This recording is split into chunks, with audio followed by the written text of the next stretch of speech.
What's up, guys? Welcome back to the Jameson Brandon channel, where we talk about all things big picture. So today what I want to talk about is the unsexiest topic you could possibly talk about, which is goal setting, next to self-awareness and having a clue what's going on with yourself.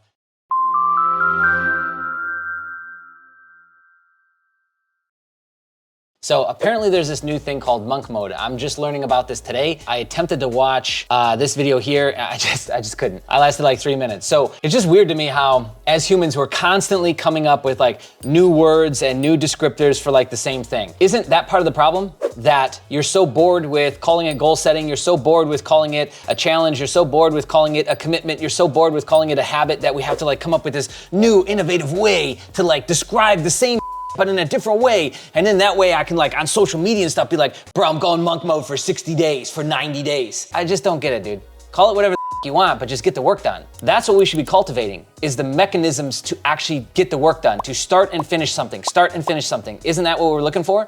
And really all of this comes back down to self-awareness. So then how come we're not just trying to increase our self-awareness? Isn't that where we should start? Because it's just like, okay, with copywriting, when I wanted to learn copywriting, I knew that like John Carlton was the best copywriter at the time. But to understand copywriting and how to sell story, I went and learned NLP. Why wouldn't I do that? That's where like all of the foundation of linguistics. I could read the Trivium, which would have been another great place to start. I didn't do that till years later, but like, why wouldn't I start there and then move forward? So anyway, monk mode is a way of living in which you cut the fat from your life in order to become more productive, get to know yourself, and achieve your goals. That's probably the best description I've read out of my 2 now touch points of monk mode. The other guy that was explaining it was just like saying that it was a period of time where you like go and do something that you've wanted to do and you got to tell everybody about it or something. I don't know why you would do that. He said this word, and this word is right here. What's that word, do you think? Self-awareness. So this is done through contemplation, an increase in self-awareness, and a sacrifice of certain aspects of modern day life. Is it a sacrifice? Like to cut out your Starbucks every single day, is that a sacrifice when there's like kids starving and don't have clean water in other countries? I wouldn't call that a sacrifice more than a privilege. I think we need to get like our definitions correct. But the point is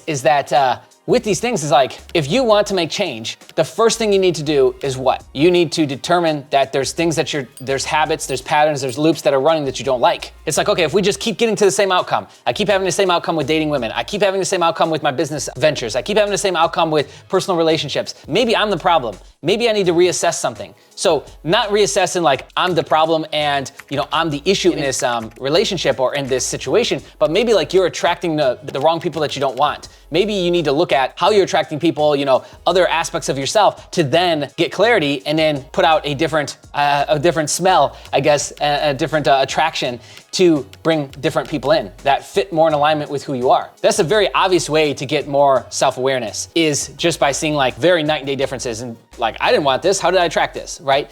And so, well, I didn't want this result. I didn't want to be broke. I wanted $1 million. So, okay, let's start to look deeper. It comes back to a process. I think in the long run, like something like this is good, just like blue ocean strategy, right? Like 4-hour work week. Tim Ferriss did was essentially took something that was like unsexy and that nobody really wanted to talk about and kind of made it sexy. He got a lot of people to question like, hey, is this really the best way to be working? Okay, so monk mode, I think in the long run, it's good because it gets people to reassess like, do I need all these extra things? They're taking me further away from my goal. I need to teach myself and train myself periods of commitment, which there's a lot of different ways to do this, right? That gives credence to those kids that grow up with more structure in their lives, whether they go to like ROTC or, they serve in the military for a couple years or something like that. Like you can't deny that those people are way more regimented in their habits, their morning process and things like that. And so if you're not gonna go that route, you have to do something similar to get, if you want that sort of outcome. You don't have to be as aggressive maybe as those means, but you have to install a new habit. All this comes back to is habits, patterns, right? The same stuff. So I don't know, it's just kind of interesting to me that it's just like, no, we can't call it these things. We have to call it this new thing called monk mode. Whatever, dude. I guess it's apparently where you go through a period of time, 30, 60, 90 days, whatever, a year, where it's just like, yo, dude, here's where I need to go, here's where I need to get, I need to hit this commitment with myself, which that is very powerful. Like we can talk all day long about the benefits of saying you're gonna do something and going and doing it. And then the larger and larger scale that you test yourself on that becomes more and more powerful. This is what builds self-esteem, this is what builds confidence, this is what builds a sort of definiteness in one's character, a definiteness in one's approach and their tone and how they talk about themselves and how they hold themselves. Is like the more of those things that you've gone out there and done, the stronger you are, the more complete you are, the more resolute you are in who you are. Whatever you want to call it, it's very, very valuable to do things like this. Your whole life should be a perpetual monk mode, to where it's like, this is my personal beliefs, is our outcomes in this life should be that we are the best possible version of ourselves. And so that's like a perpetual life monk mode, that is what we're going towards. We're trying to catch ourselves when we get comfortable, when we're slipping, when we're getting lazy, when we're getting subdued and complacent, and we're trying to catch that, stop it, and reverse that pattern. And that's all that this stuff trains you on doing. You don't have to do this. You could just go out and do things that push you out of your comfort zone. You could go out and do things that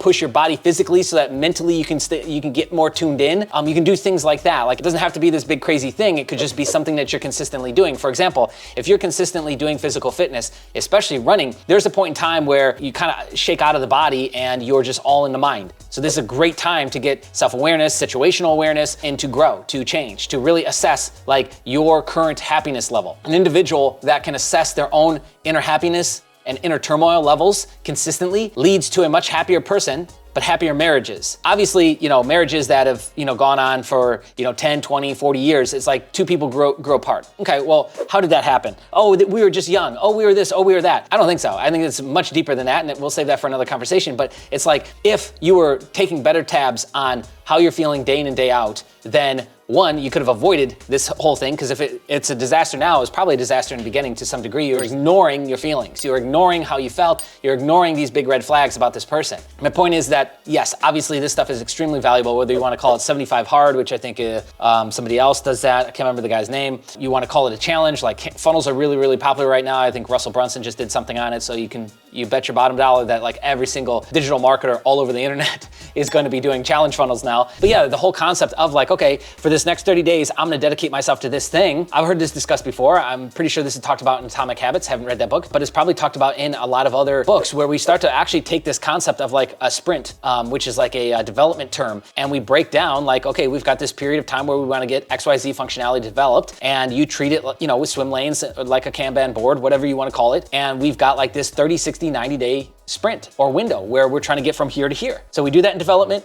Obviously it works. You do that with fitness, you do that with your personal life, in any real area, and it absolutely works. Whatever you want to call it, it does work. I just think that it's hilarious and obnoxious that we just keep coming up with these new titles for the same stuff. But anyways, here we are, 2023. I'd love to hear your thoughts, and what is your current monk mode or block of time and goal set that you're going after right now? Comment below with that, and that's it for this video. Thank you so much for watching. Like, subscribe, do all the stuff that the algorithms want. We'll catch you in the next one.